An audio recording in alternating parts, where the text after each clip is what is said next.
Hi, everybody. Welcome back to the April Culturama. And today we're going to be doing some prompts, and these are just things to get you writing.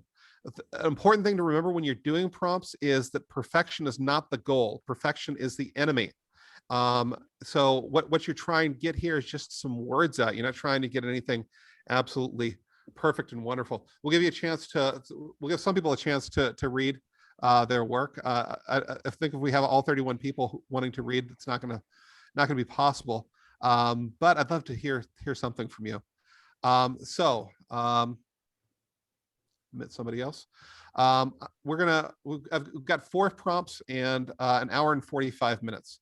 So let's just get into it. I'm going to start off with an ekphrastic prompt. So if you don't know what ekphrasis is, it's writing about art. Actually doing any type of art about another piece of art. And it can be anything. It can be writing about paintings. It can be writing about whatever. Now, music, whatever. What you can do is a number of things. You can discuss the artwork specifically, or you can just use it as a way of going off on something, right? So maybe put yourself in the picture, maybe use that as a way of triggering memory. I'm going to use a painter from my area, which is Claremont. I'm really more from Pomona, but Claremont's kind of in the area. It's an artist named Milford Zorns, who is a California plein air painter. And I'm going to share my screen here. And this is the prompt. Now, if you know it, this is Claremont Colleges. But you don't have to write about this. It's just a southwestern city with a big building and some people. So I'm going to give you say about 10 minutes to write about this. What you want to do is just start writing and not thinking. Thinking and writing are 2 different things altogether. So go ahead.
give it a minute or two.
Okay, wherever you are, just finish up.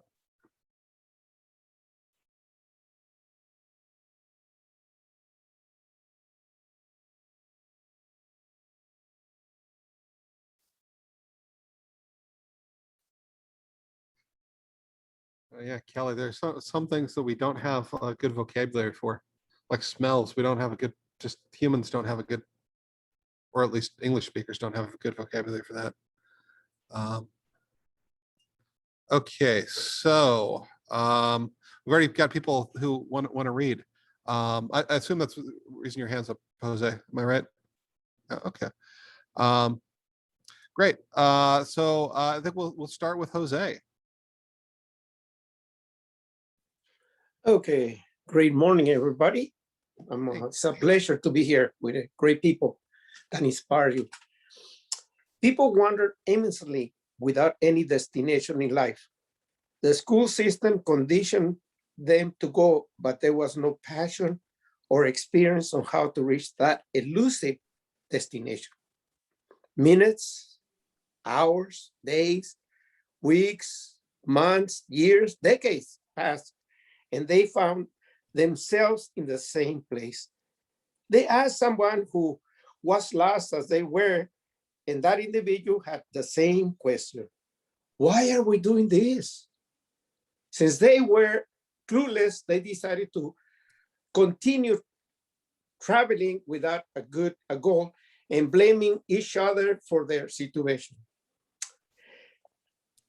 They met one person sitting on a bench without doing anything. They asked him why he wasn't moving, and he told them that he had decided to use Uber. He told them that he did not know where he was going, so might as well use transportation. All right. All right. Thank you, Jose. Robin. You're muted, Robin. Okay. Ghosts in the golden afternoon. Ghosts. We were not ghosts then in those long gone days, remembering how sweet was the air, then perfumed by orange blossoms and the scent of lemon blossoms. The sound of trains from Los Angeles, maybe a daredevil in the air doing loop-de-loops. The smell of lemon oil on the glistening chairs. We were in a paradise then, this golden afternoon, and so many just like it. Where did they go those days? Endless possibilities. Was this the promised land or the land of promises never kept? Where does that train go? How far, how fast? Did it carry troops off to war, off to another promised land? We were at the end of that rainbow, or so we thought. Who would ever think of the golden afternoon being followed by that dark, starry night? No one does. No one ever does. Ghosts and more ghosts, faceless now, but not silent. Moving on and remaining, always moving and remaining. That's great. It sounds like you have been on that campus. Yes. Yeah. Okay. So the Yes. train, the planes, the Thank lemon oil. Yeah, absolutely. You really evoked the campus. Thank you. That's great. Andrew.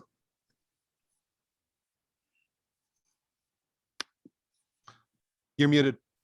I forgot. I forgot I had to do that. Okay. Two trees frame the painting Afternoon Light Golden on a fall day in Southern California.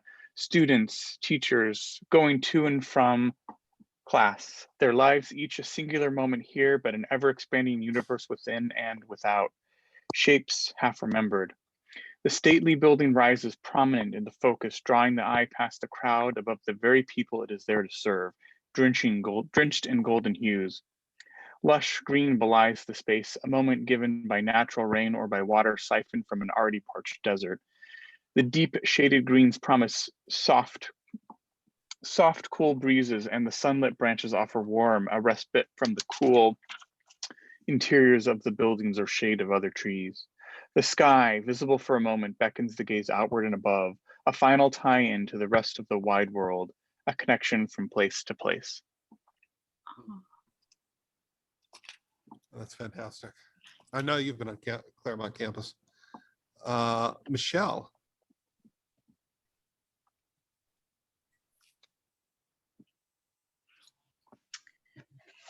Watercolor, the color of water, and everyone looks so thoughtful, but this isn't how it really is. I'm sure most of the people are great and have a lot on their minds that will, like water, flow away. And in the meantime, I'd like to sit under those eucalyptus trees with their stark, peeled back skin and read a book or talk about music. But I have to get home and wash dishes, do laundry, and change diapers. And there's no way to capture that in watercolor, a color so tentative, in color so tentative. And there is no way you can represent that somewhere behind that building, a man exposes himself to a young woman or an old woman who was just taking a walk. You see that woman in the yellow shirt, blonde and tall? She could be next. And even though someone inside is admiring the organ pipes and someone is weeping at a soprano's beautiful pain or interpretation of pain, no one makes the connection between the voice and the watercolor running down the slope of wistfulness of memory. And I want to go inside. It's lovely there, but there is work to be done. Oh, that's lovely. That's fantastic. Thank you. That's great. Val.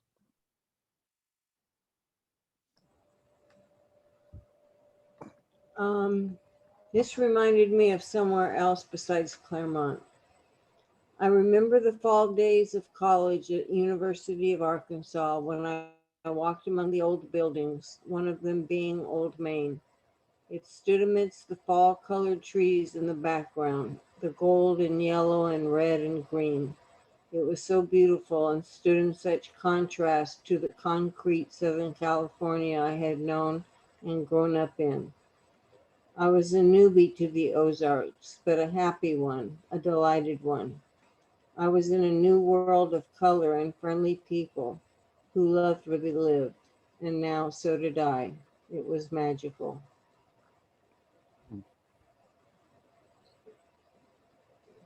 That's great. That's wonderful. Yeah, it's nice to know that there's other places besides Claremont, isn't it? We can leave the sacred soil. Yes. Tiff. So the tree boughs bent low, leaves snowed into the minds of students in the quad, where I first heard a professor say my poetry was worth publishing. She wrote on the paper to see her after class, and I was full of apprehension. It was the first real poem I'd shared since my teens, when sharing meant concerned looks and involuntary hospital stays. And when I opened myself onto the page, I wove words surrounding longing for love that would never come and suicide. And I was afraid I swallowed and asked her what she wanted. And she forgot who I was until I showed her the page with her delicate scroll. And she said, "Oh, I think you could get this published. It's really good. Let me know if you'd like to do that." And it was the first time anyone thought my words belonged where other people could read them. Are we supposed to leave our hearts in our chests where they can't be seen? I've been told that's where they belong. I bled my pen dry on the pages of notebooks and napkin corners and old receipts, longing to connect, longing to reach that little girl who knew no one loved her, all the little girls who thinks it's easier to stop trying. I long to hold them by their hands and whisper into their ears, "I too know what pain is, and I will love you till the very end of the line." Huh. Yeah, there are a lot of killer moments in that poem. People are starting to I love that last line too. Love you to the end of the line. That's fantastic. Will.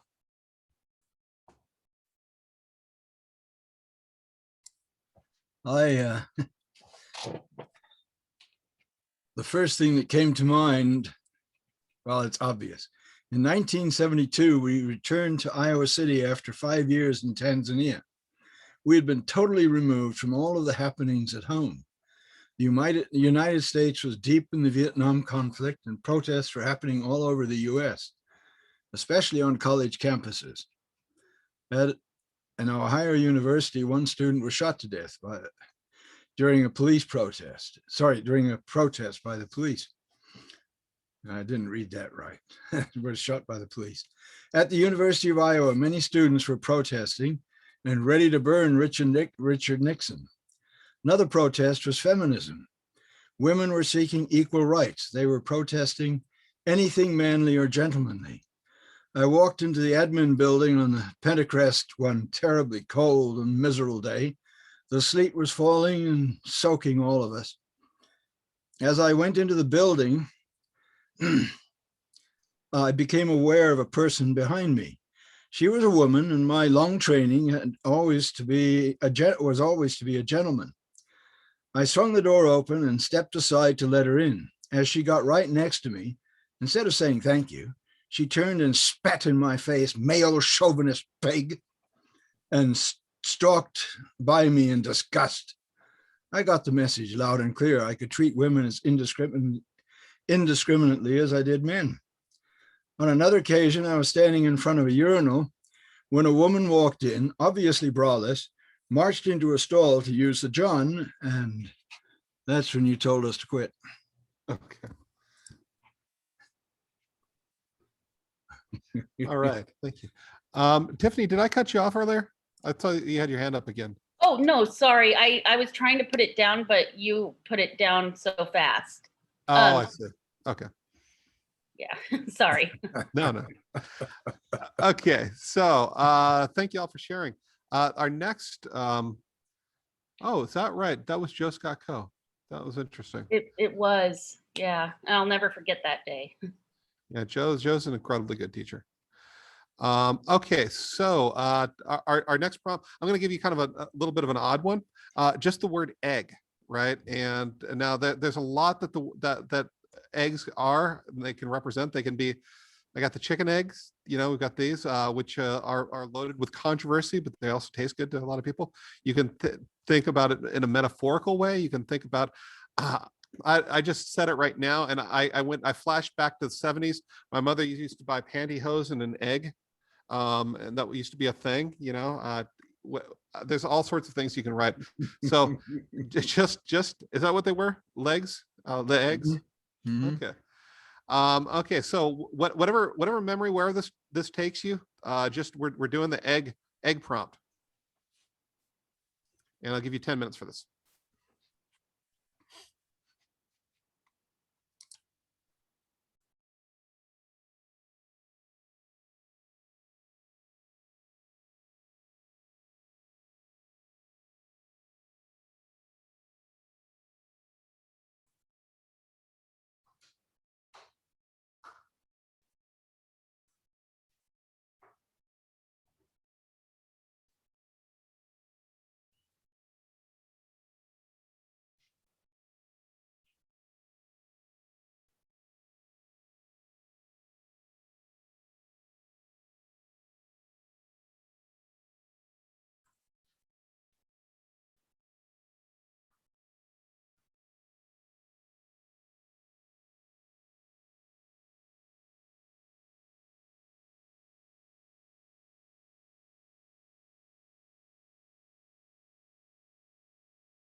give it another minute.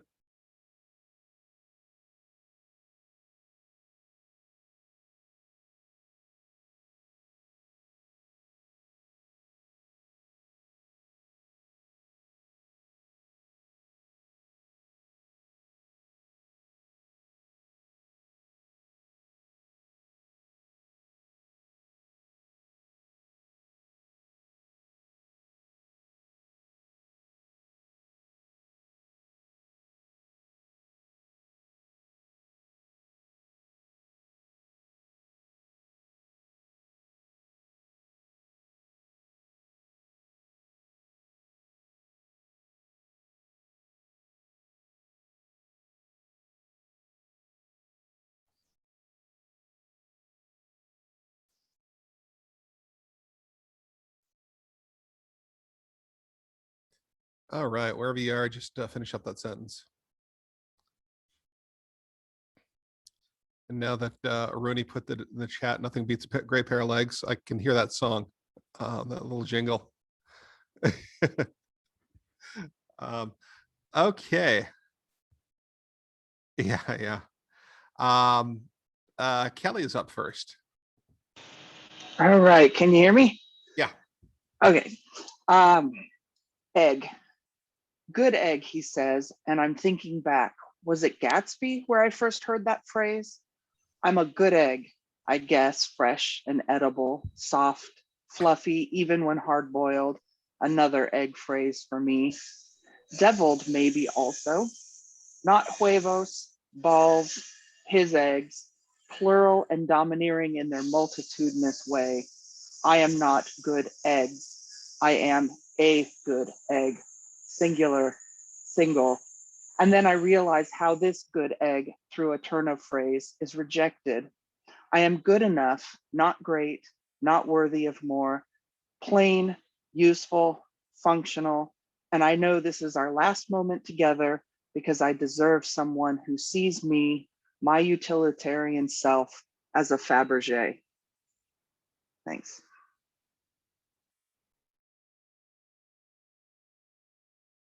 I muted myself. That was great. Thank you so much. Jose is up next. Thank you. Well, I believe eggs are a fantastic food. We all were born out of a female egg and a minute sperm that eventually they merged to create each of us. In Mexico, eggs are called huevos. It also means a man that has balls and act with determination. One time I was watching an excellent video, TED video, and a fantastic speaker mentioned that if a queen had balls, she will be a king. Those two things between the legs will knock any big man hit by a little boy. The Easter season of cute bunnies and eggs always confused me until I discovered that the female rabbit had eggs inside of her uterus to give life to some of the most adorable little creatures in nature. In my mind, the perfect breakfasts are scrambled eggs with lots of veggies, bacon, muffin, potatoes, and a cup of hot coffee. Thank you.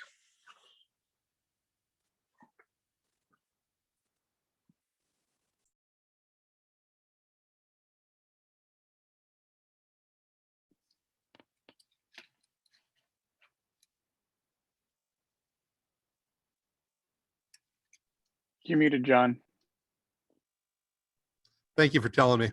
I was took a sip of water, so I didn't want you to hear that. Aruni's up next. Okay, cool.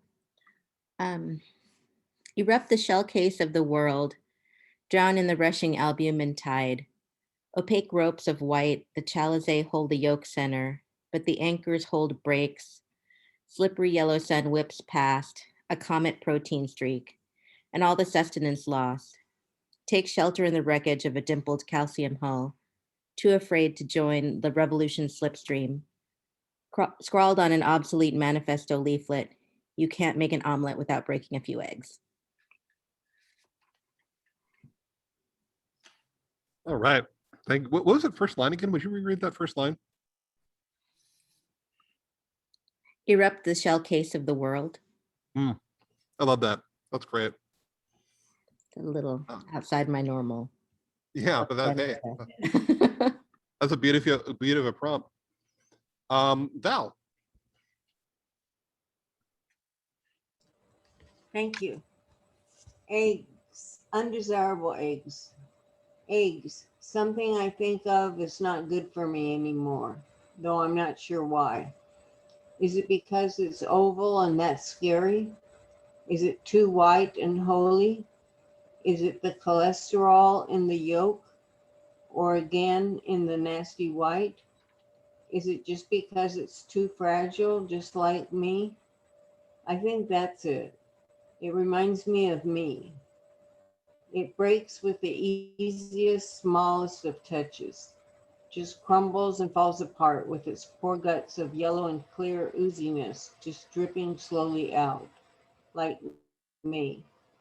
Say the slightest wrong thing to me sometimes, and I fall apart, bleeding my guts onto the floor, my shell cracked for all to see. It's amazing how like that white egg I am, only I don't know how holy I feel. Yeah.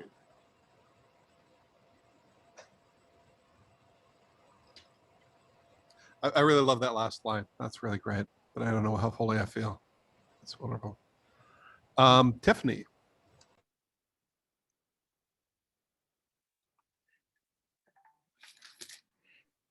Tiffany, you're muted, I think. Oh, shoot, sorry. I thought I hit the button. Okay. Eggs with nowhere for them to go. Chicken eggs that have gone bad. Duck eggs with their palm-filling shells. Ostrich eggs too big for a meal. Turtle eggs buried in the sand. Easter eggs painted pastel. Frog eggs with their swarming tadpoles. Homeless eggs floating in my abdomen. Eggs that taste like fields. Eggs that float in boiling water. Eggs that curdle around the edges. Eggs eaten by children. Eggs absorbed into my peritoneum. Golden fertile eggs from the Korean store. Sustainably sourced eggs from the farmer's market. Eggs that can never be fertilized. Frog eggs that squirm in the muck. Tiny sparrow eggs pushed out of the nest. Eggs pushed out from my ovaries. Eggs made into huevos rancheros. Eggs made into eggs benedict. Eggs made into omelets. Microscopic eggs that float. Egg sacs that burst with spiders. Eggs hatched in the backs of frogs. Eggs hatched under platypuses. Eggs trapped forever inside. Chicken eggs cursed by hatching under snakes. Locust eggs buried shallowly in dirt. Hummingbird eggs tiny and fragile. Gametes longing to be whole. Wow.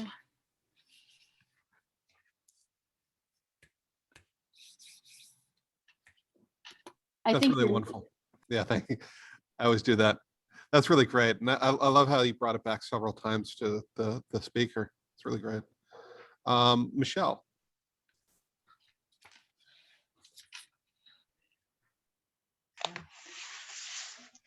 Alice laid down the egg, unwilling to steal it from the hen, even though everyone said that's what the hen was there for. And even though once she went inside, her brother and father, and if it was Sunday, her uncles, would just say, circle of life, and look at her as though she were some pathetic non-survivor. But she could swear the hen was watching her and somehow pleading with her.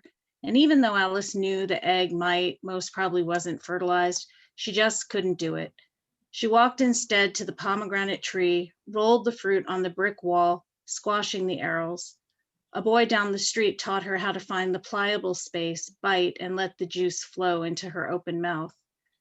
The juice coated her throat and made her think of red, just red, thick and dense. The juice nourishing and somehow viscous, though liquid. She knew the boy down the street would not come back, no matter how many arrows she offered. She was glad she returned the egg to its rightful owner. She was sorry the boy had moved. And she had started her first period that morning.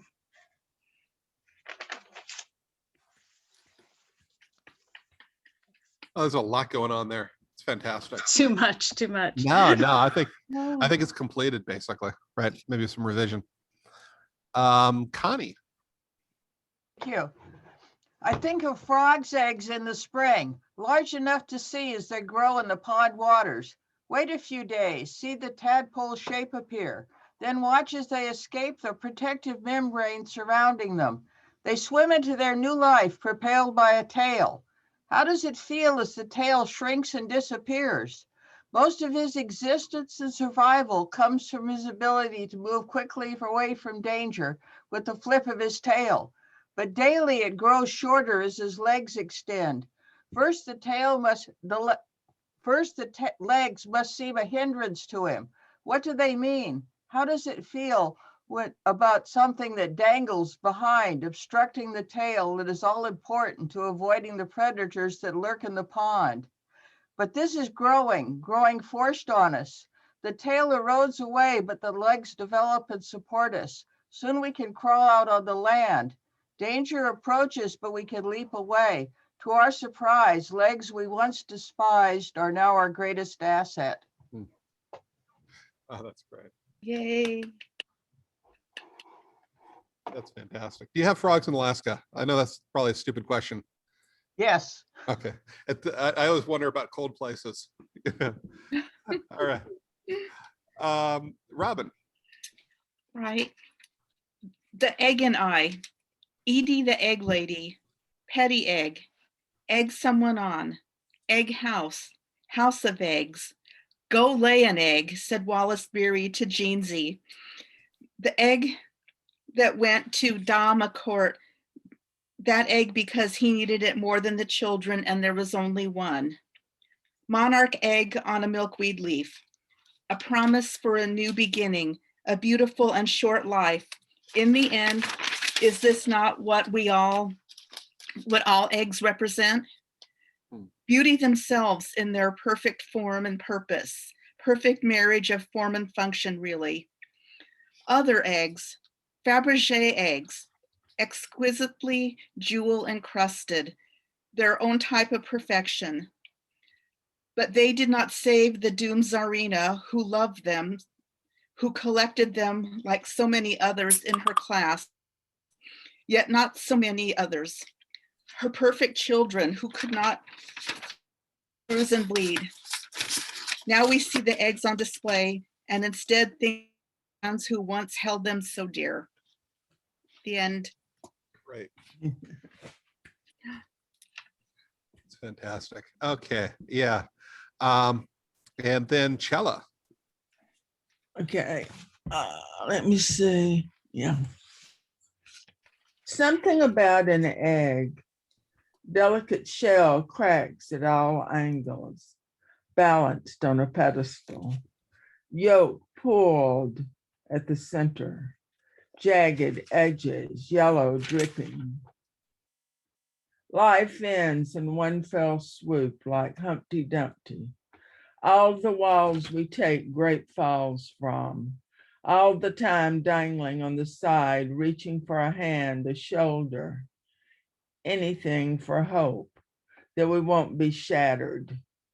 For the sound, the whisper of one close enough to reach our being, teetering near the penultimate moment of the push downward.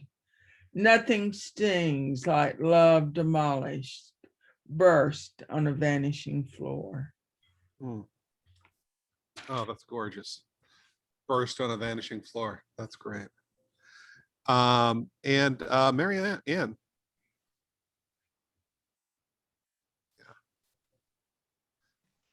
Sorry. Okay.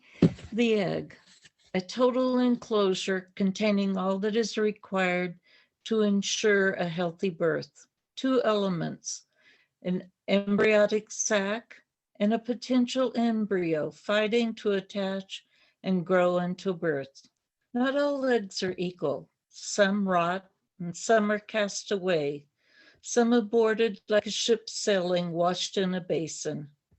How does one determine if an egg is viable to sustain life before being exposed, cracked open, and devoured, consumed by another? Oh, the agony of life, choosing who or what is able to reach maturity and procreate another life. It takes warmth to protect an uncracked egg. That is why it's often called a good egg. Right. Okay. Thank you. Thank you all for sharing.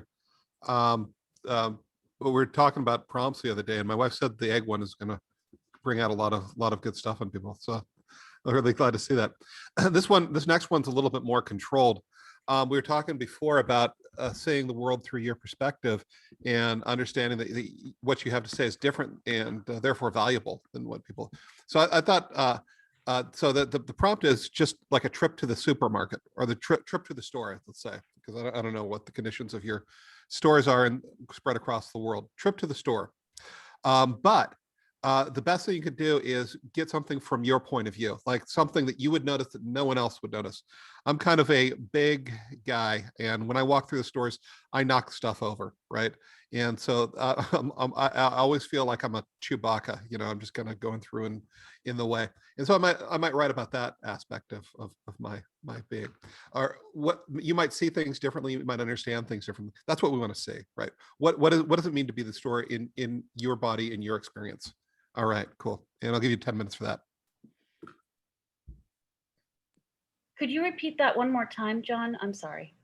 What it means to be in a store, but try to make it special to your experience, right? Like how do you see that space that I don't? And I think it was it might have been yours or Michelle's discussion of Pomona College, and like who is behind the thing. Like the guy's gonna expose himself to somebody. It's never happened to me, so that's not an experience I even think about. What is your experience? How can you open up the world to me? What is it like being in a store and you are you? Okay, thank you. Mhm.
Give it another minute.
Okay, whatever sentence you're on, just kind of finish up.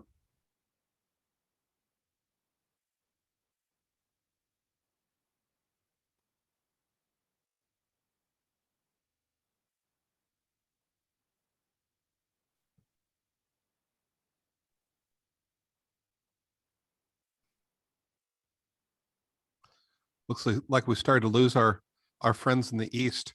First, we lost the people in Pakistan. Now we're losing the people in London.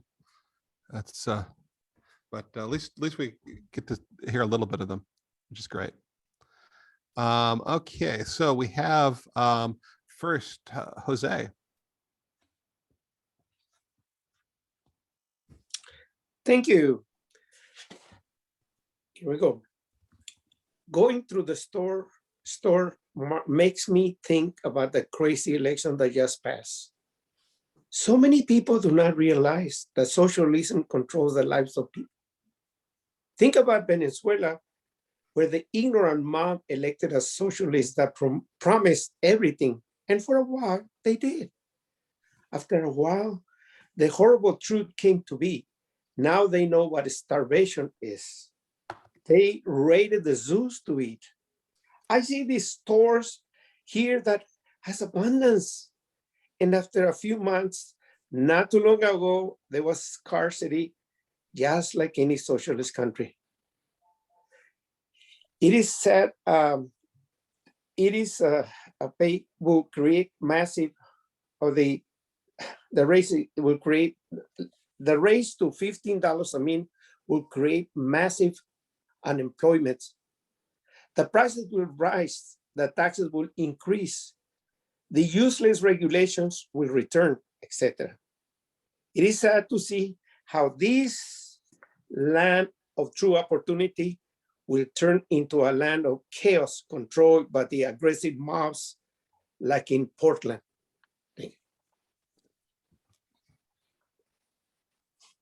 Okay, next up, I couldn't find the button, and not everybody has a button. So let's have, for the raise your hand. So if you'd like, just tell me in the chat that you'd like to read. We'll go to Wayne next. Alas, the lumber yard. Don't need much, just some 4-inch wood screws. Got to have an octagonal head so I can use the screw gun to drive them. Don't want to try that with a screwdriver. Fortunately, I know where to find the blasted things. Only the whole censored place has been changed around. Why do they do that? Now I've got to ask a clerk. Hardware clerks can spot an amateur coming in from outside the fraternity, definitely not a sorority, to invade their sacred space with stupid questions such as, where the hell have you moved the damn screws?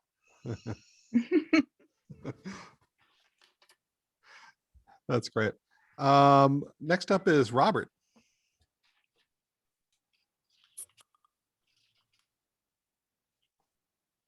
Trip to the store.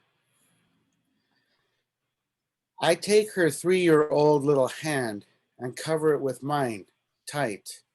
We are going shopping and are careful with masks on, and I don't want her to know the world of today will be the only world she will know. And I set her in the cart and I push the cart and we find another cart a cart that is her size.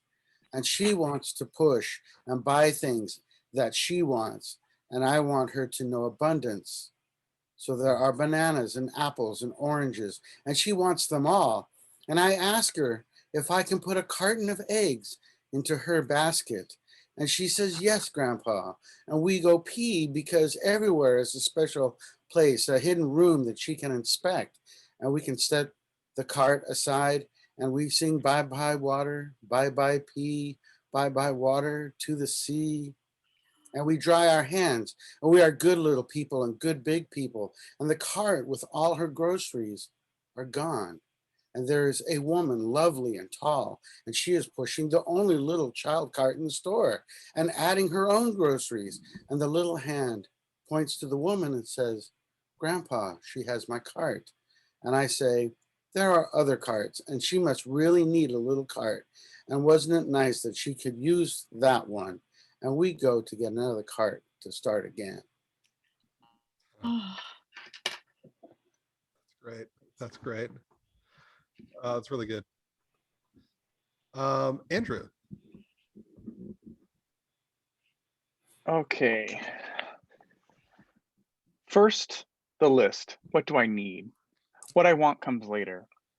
At each spot, I stop, look at the list, look for what I need, and read every label, searching for the forbidden ingredients that will set me back, tear me down, or otherwise harm my body.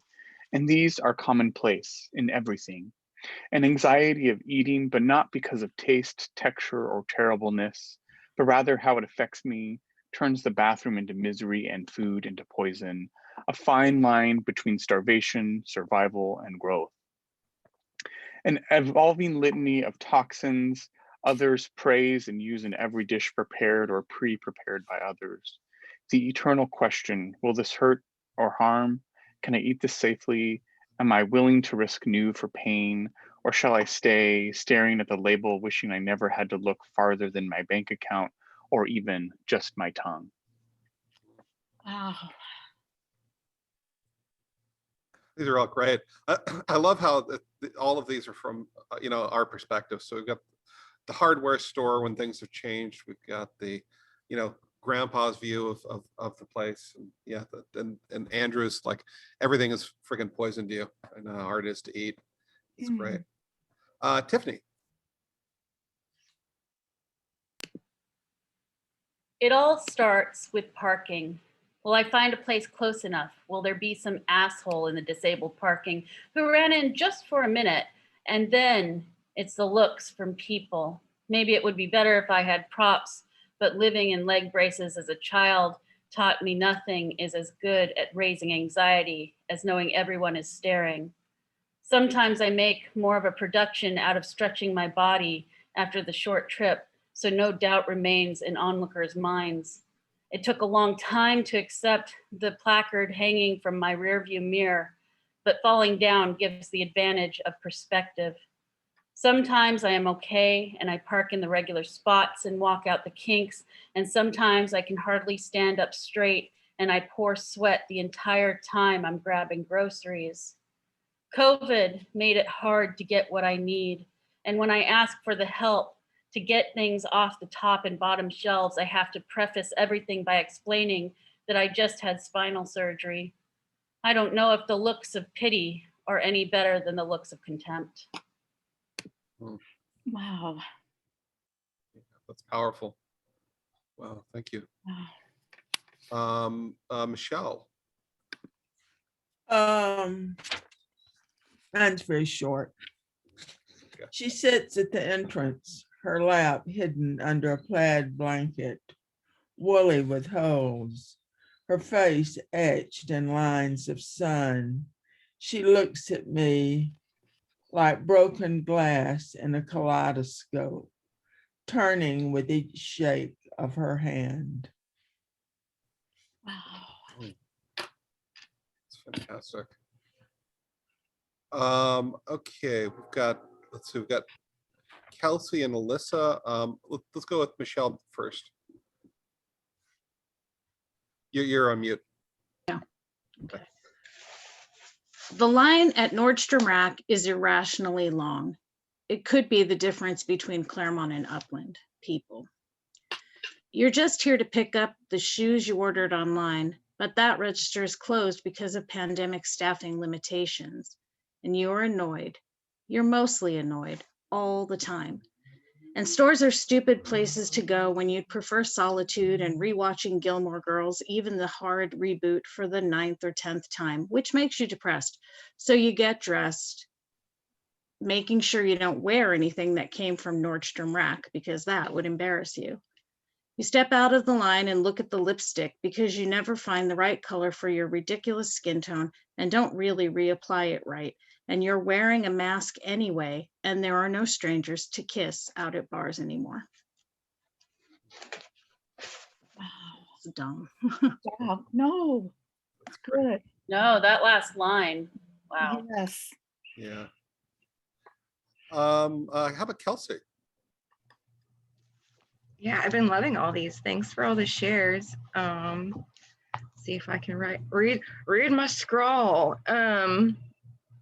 The light brightly cuts through my glasses, the glasses of my eyes. The music reverberates, the metal holding up my spine. People look me up and down in my 30s and already leaning into my cane, which is covered in stickers, of course, or walker, which has a leopard print naturally and twinkle lights for late night walks. And I try to push myself and my thoughts forward past the care of perception. I am here to get the thing, just like all these others. I weave and bob and pause my way through the aisles, trying not to get bumped into, trying not to twist my hips so hard. COVID surprisingly makes this easier. The first time people begin to give each other space. I get the thing finally I've been looking for, the 5 pounds heavy for me. I nestle it into my walker, pushing it myself, these thoughts forward. That's another killer last line. That's fantastic. All right, let's go, Kelly.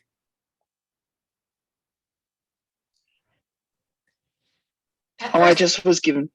Oh, Sorry. sorry. Which Kelly? Oh, Kelly Heinlein. Kelly Harrison, did you want to go as well? No, I didn't. But Okay. when the other Kelly didn't speak up, I was like, maybe you meant it because I posted a reaction that could look like a hands up. Oh, All right, thanks. sure. At first, I didn't walk down the alcohol aisle. I scooted past it, pushing my cart recently full of teas and light juices and sparkling waters, the nicotine gum of the freshly sober. I scooted past it like I once scooted past the haunted house in the tract where I grew up, fascinated and horrified by the potential for destruction that was there. I refused to look directly at the glittering and multicolored bottles, but my mind was a compass needle being pulled to their north. This was an aisle of false promises. I fantasized about ramming my cart into the displays, pictured the tinkling of broken glass and the spread of alcohol under my wheels. At the checkout, I saw the bottles in other women's baskets, 2-3 bottles on a Tuesday. I made unfair judgments and assumptions, but I wanted to save them too. Wow. That's great. That's powerful. Alisa. All right. Stores are depressing, especially when you're navigating them with depression and anxiety. They are a landmine of decision points, each one causing decision fatigue and digging a hole. Then there's the lack of natural light. There is something inherently depressing about the fluorescent glow. I wonder if anyone has studied this. And the music. They do not understand the minefield that the music can be. Is it going to be something cheerful like walking on sunshine, or is it going to be something that reminds me of a better self, or of a better version of myself, something that makes me miss sitting on the living room floor in the small shotgun house playing on my Atari, or playing Truth or Dare with friends, something like True Colors. And then the anxiety. Stores were anxiety provoking before COVID. Just going in them, they are challenging me to spend money. This is not easy for someone with money issues, someone who grew up in a small house with ice inside the walls eating government cheese. I worry about my mother. I worry about spending money. I worry that I may need it for the future. I feel guilty that I can spend it in a way that my mother could not when she was my age. They are also not easy if you have chronic pain and are exhausted from working 60 hours a week. Sometimes I just want to lie down on the floor. Sometimes I want to cry. Yesterday, I had a panic attack while looking at patio furniture. My husband was sympathetic, but does not understand. And then I ran out of time. Yeah, that's great. Fantastic start. That's great. Thank you. Robin. So being in this is mostly an unpleasant experience to me. I was relieved to discover Instacart and all forms of curbside pickup. Some of the lighting is too bright and I want to scatter away like a cockroach. It's almost too much. Who am I going to run into and do not want to see there? To whom will my presence be reported? Arg, I do sometimes enjoy supermarket music and am often pleasantly surprised at what I hear in state or. In December 2019, I was in Manhattan and went to the Macy's on 34th Street. That was something to behold. I was mesmerized by all the crystals suspended from the ceiling, a bonanza of bling, and Santa Land too. And then I ran out of time. That's great. I like the idea of the bling for the person who's not excited about the color or the lights. It's really interesting.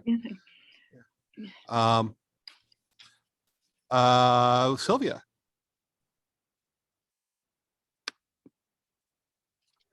Thank you. I've got it. I go to the hand sanitizer. It's empty. Oh well. Next, I look for the roll of bags that is nearly full, or at least has the most in the produce area inside the door, and pull off 3 or 4. Then I walk over to the vegetable display aisle where they're watering by spray every so often and wet my fingers on the inside or the edge of the container holding Brussels sprouts. Good. Now I can open those clingy bags at the top, ready for my husband to fill with tomatoes, beets, greens, and any other vegetables we choose.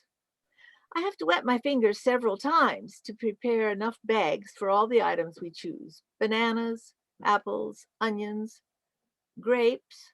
The handle is broken on the grape bag. That's it. We're all loving the detail. That's great. I'm just watching the chat. Aruni. Let me see. I make sure to position my mask correctly before entering Trader Joe's. The last thing I want to do is call undue attention to myself. I try my best to be anonymous, not to ask too many questions, leave the harried employees to their restocking pints of soy frozen desserts and gluten-free snacks. I wend my way down the aisles, smile inwardly at what passes for spicy or authentic, select items not too thoughtfully. Sometimes I pick up a small bouquet of flowers on a whim, cheerful and inexpensive daisies or nodding sunflowers. I don't resist the dark chocolate peanut butter cups, but limit myself to the 99-cent bag. I join a queue for the register. Every time, some older woman with frosted blonde hair and too many rings cuts ahead of me, her claim to be in a hurry excuse for her privileged. Most days I'm too resigned to protest, and I accept the rueful look the cashier gives me by way of apology. I try not to shop here too often. That's great. And Will.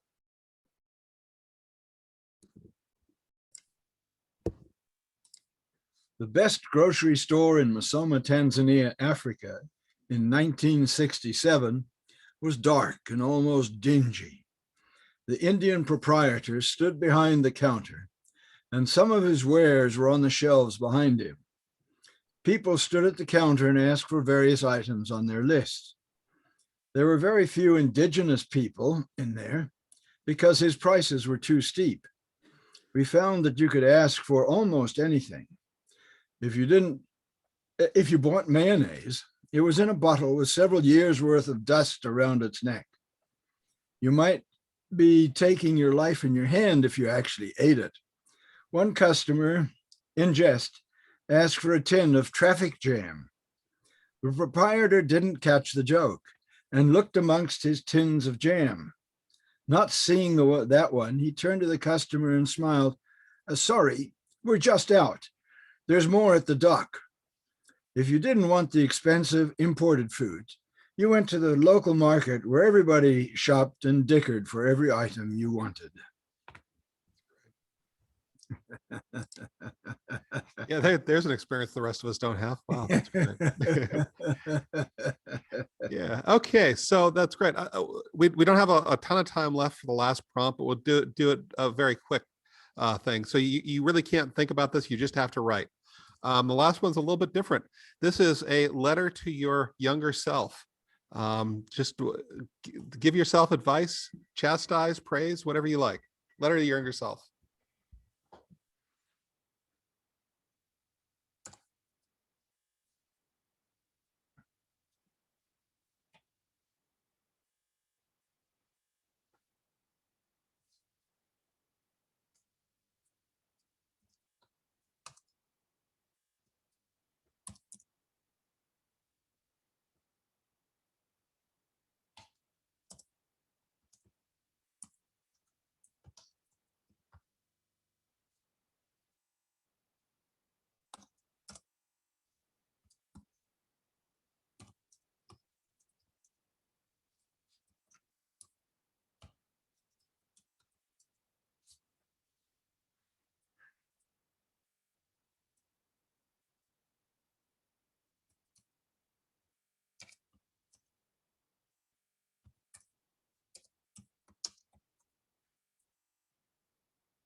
All right, another minute or two.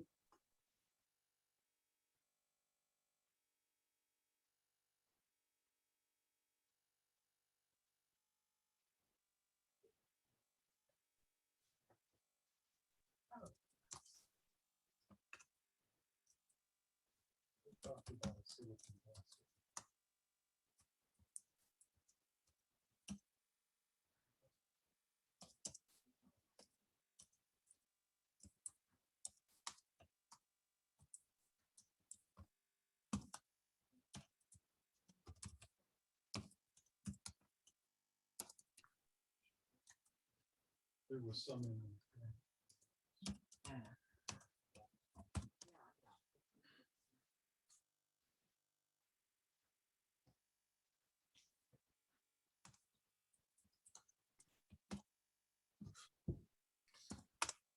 All right, great. Whatever sentence you're on, just kind of finish it up. We don't have a ton of time for reading. We'll need to stop at 12:45, but we'll go as long as we can. And when we start with Wayne. This could have just ended with the first sentence. Every now and then, will you just stop and think a little? Maybe ask yourself why you're doing that, or why you want to, or maybe even what kind of person you want to be. And will the things you're doing now help you become any kind of person at all?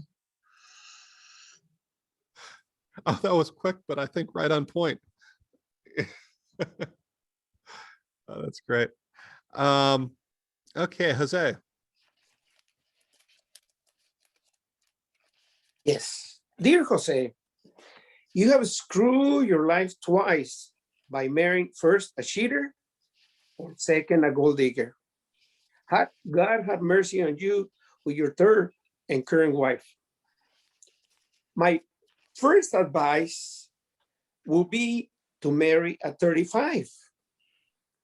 My second advice, have a business and not a job. My third advice, invest your time writing and investing money. My fourth advice, get rid of all your negative friends. Enjoy the beautiful nature art, of nature. I'm sorry. And number 5, don't take yourself too seriously. Thank you. Right, great. Andrew.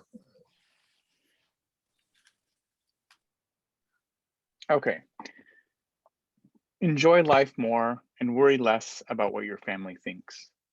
Go on the date, even if you think it will be bad and it turns out it is. Write more, sin more. The world is nothing more than people, and people can change. Do your part in making good change. Apply for those jobs and believe in your own ability. You are more capable than you think. And take your time. There's no rush nor race anywhere. Even the dull moments can shine. And those dark, terrible times will pass. Do think of them as part of you, but know they are not the whole, nor the sum, nor anything other than a reminder that you are here now, having lived. They do not define you. And enjoy and love each moment of happiness, treasure and revel and know they will come again and again. But most importantly, understand yourself and let you be you. You're the only one here and will ever be your future self. Wow. That's great. That's really strong. Kelly. Hey, honey, they're all wrong about everything. Every time you get mad and they say you shouldn't be mad, they're full of shit. You're right to be mad. Keep that clarity, love. They will try to wear you down over the years, and it's not your fault if the constancy of their lies seeps into you, but as soon as you can, unlearn that shit. I'm cussing to let you know I mean it. When you're my age, you'll learn how to use cussing correctly, and it will give you great pleasure. Did I tell you that you're perfect? You're perfect. You have things you need to learn, but those bastards won't be able to teach you any of it. You'll teach yourself when you're able. It will be okay. I'm not going to lie. The home you're in is unsafe. Your fear is justified. You'll get out as well as you can, and then you'll start to recover. That's the only way forward, I'm afraid. But I'll be here on the other side with everything I've learned and unlearned, and I'm ready to mother you. I know that's what you want more than anything, a mother, and I'm right here on the other side of the years you have to get through. I'm sorry I can't rush to you or rush you to me, but there's only one foot in front of the other. The only path from there to here is the slow tick of the clock. I promise you'll make it. I know because I'm you. And when you get here, you and I can continue forward to meet the next us, who I have faith in, because I know how hard she is working. She is going to be even better. That's great. That's really wonderful. Michelle. Okay, talk about negative self-talk. First, just shut up. Actually, I don't have to say more, do I? If I had to, I could tell you that Dad was right. You had delusions of grandeur, and you shouldn't have believed him when he said he'd hawk the house so you could go to Harvard. I'll tell you that what other people think of you doesn't matter, even though it's still at least 90% of my focus. Then I'd use that point to tell you not to be a hypocrite, to act on what you believe, to encourage yourself to do hard work that matters, and to try to see the world from other people's perspectives, because you, my friend, are boring. And I tell you to find ways to be less boring. You should travel for sure, and not just to Europe. I know I should tell you to love and take care of yourself, but mostly I'd remind you to shut up. Listen.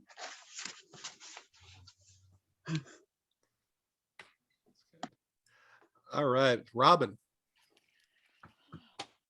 Darling dear, self-worth more. Think more of you and where you want to go in your life, and know it will all be worth it in the end. Pay less attention to what others want you to do and follow your own heart. I did that with my own child. You might have some white knuckle moments there, but not for long. There is exhilaration in that kind of freedom. I would say to follow that voice, your own path, wherever it may take you. Care for yourself more and less about what others think of you, especially if you share their DNA. Their DNA is not your destiny. Remember that always, that and that not everybody is nice. Great. Robert. Okay. Letter to my younger self. My response surprised the hell out of me, by the way. Hey, Robbie. You done good, kid. Just about everything you ever want in life will come your way. Dig it, dude. Trust your instincts. They'll serve you well. If there's any advice I can hand over to you, I can't think of any. You might be soft in the short run, my friend, but in the long run, your power will shine through. If I tell you any more, you might second guess yourself. Don't do that. Otherwise, forget you read this and keep on keeping on, your older self.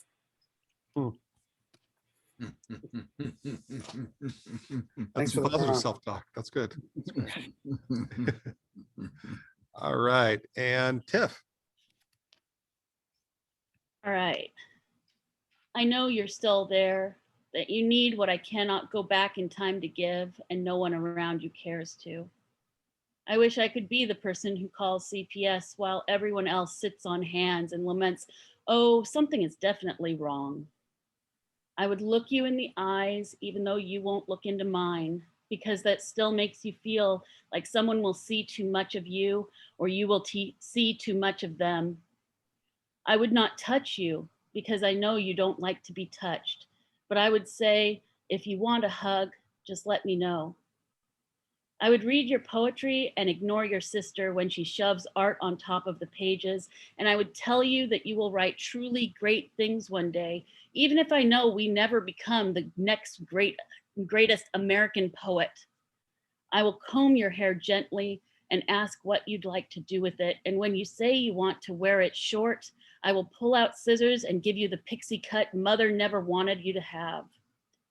I will make sure you don't wait another 30 years to feel that freedom. I will tell you that romance is overrated and no one should ever touch you in a way you don't like. And when you start to tear up, I will open my arms to you and ask you to tell me what happened. I will listen and take you far, far away to a place where you will be loved and protected, where we can build the family we always should have had, and I will never let them lay a hand on you again.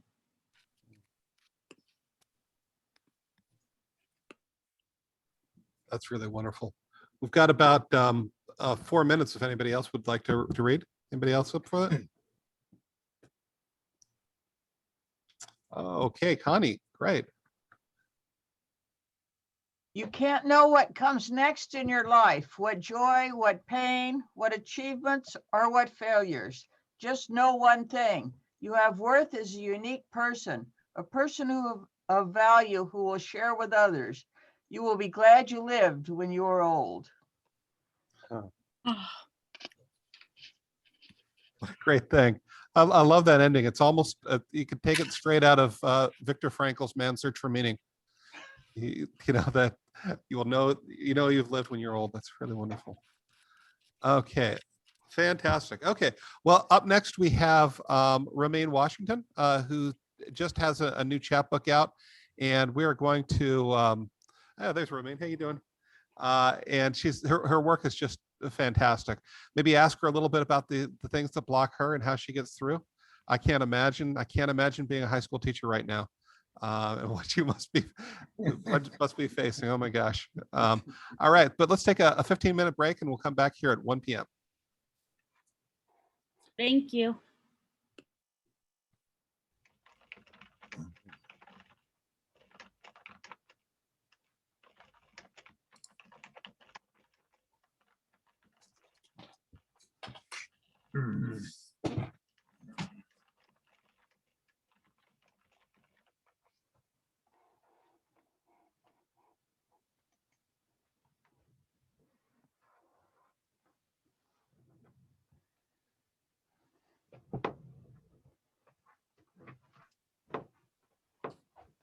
Rooney, are you doing okay? I see you bundled up there. Yeah, I'm cold, but I don't think I have the chills. I just think my house is cold. Okay.